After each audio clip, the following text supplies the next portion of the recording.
মনে মনে যা ভেবেছিলাম আজকে তার থেকে পুরো মেকআপটাই আলাদা করে ফেললাম।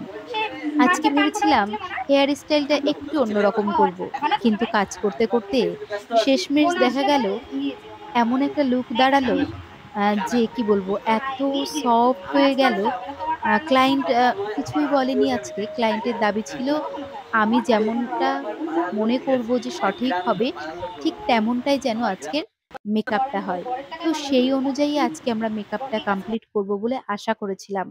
কিন্তু তার থেকে পুরোটাই আলাদা হয়ে গেল। তো কেমন হয়ে গেল আজকে মেকআপটা, তো তোমরা দেখতে থাকো। আর লাস্টে আমার ক্লায়েন্ট একটা রিভিউ দিয়ে গেছে, সেই রিভিউটাও কিন্তু তোমরা শুনে নিও। আমরা বেসটা খুব সুন্দর করে আজকে ক্রিয়েট করব এবং চেষ্টা করব একটা সফট লুক দেওয়ার। তো এর জন্য আজকে আমরা ডার্মা প্যালেটটা নিয়ে নিয়েছিলাম। আর তোমরা তো সবাই জেনেই গেছো যে কিভাবে স্কিনটাকে প্রিপেয়ার করতে হয়। তো তার জন্য আমরা ক্লিনজার, টোনার, ময়শ্চারাইজার খুব ভালো করে ইউজ করে নিয়েছিলাম। ইউজ করার পরে আজকে আমরা ডার্মা প্যালেট থেকে বেস ক্রিয়েট করছি। এটাকে আমরা খুব সুন্দর করে ব্লেন্ড করে নেব। আর আমার ক্লায়েন্টের আজকে আসার কথা ছিল 4:30। সে আমার একাডেমিতে এসে পৌঁছেছে প্রায় 5:30। তো 5:30টার সময় এসেও তার ইচ্ছা এটাই যে তাকে যেন 7টা বা 6:45টার সেই মধ্যে অনুযায়ী ছেড়ে আমরা দেওয়া হয়। মেকআপটা স্টার্ট করে দিয়েছি। তো চলো ততটা সময়ের মধ্যে আমরা কমপ্লিট করতে পারি কিনা দেখা যাক। তো বেস মেকআপ দেওয়ার পরে আমি এটা ফেসটা কন্ট্রোল করে নিচ্ছি। ফেস কন্ট্রোলের জন্য আমরা ডার্মা প্যালেট থেকেই নিয়ে নিয়েছি ডার্ক কালারটা। তারপরে একটুখানি আমরা হাইলাইট করে নিয়েছি। লিকুইড হাইলাইটারের জন্য আজকে মেকআপ স্টুডিও থেকে নিয়ে নিয়েছি ইয়েলো কালারটা। তো খুব সুন্দর করে তাড়াতাড়ি করে ব্লেন্ড করে নিয়েছি। ব্লেন্ড করার পরে আমি লুজ পাউডারটা ইউজ করেছি। আজকের যে লুজ পাউডারটা আমি ইউজ করেছিলাম সেটা ছিল আই ম্যাজিকের। তো তারপরে আমরা চলে এসেছি আই মেকআপে।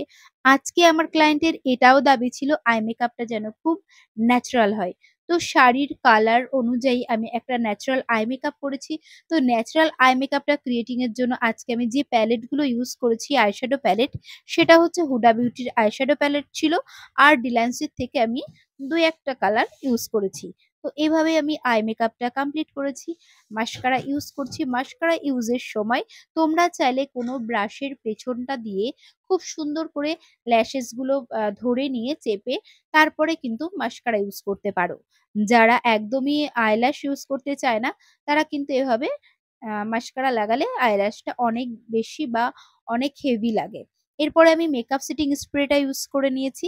মেকআপ সেটিং স্প্রে করার পরে আমি কিছুক্ষণ ওয়েট করে গেছিলাম যাতে সেটিং স্প্রেটা শুকিয়ে যায় এবং তারপরে আমি হাইলাইটারটা ইউজ করতে পারি। তো হাইলাইটারটা আমি খুব সুন্দর করে এখানে ইউজ করছি। আজকে হাইলাইটের জন্য আমি নিয়ে নিয়েছি মেকআপ স্টুডিওর হাইলাইটার। তো এটাও আমি সুন্দর করে ইউজ করব এবং হাত দিয়ে খুব সুন্দর করে হালকা হালকা করে ব্লেন্ড করে নেব। তার কারণ না হলে যেন হার্শ লাইন হয়ে যাবে। তো সেটা আমি কখনোই চাই না। তো সেই অনুযায়ী আজকে আমি হাইলাইটও ইউজ করে নিচ্ছি। এরপরে আমি হেয়ার স্টাইলটা কিভাবে কমপ্লিট করব, তো চলো তোমরা রিভিউটা শুনে নাও। হাই কোয়েল, হাই, কেমন লাগলো আজকে তোমার এই লুকটা? পছন্দ হয়েছে লুকটা। হ্যাপি তো? খুব হ্যাপি। তো চলো সবাইকে একটু টাটা করে দাও। টাটা। চোখটা বন্ধ করো, একটু দেখিয়ে দিই।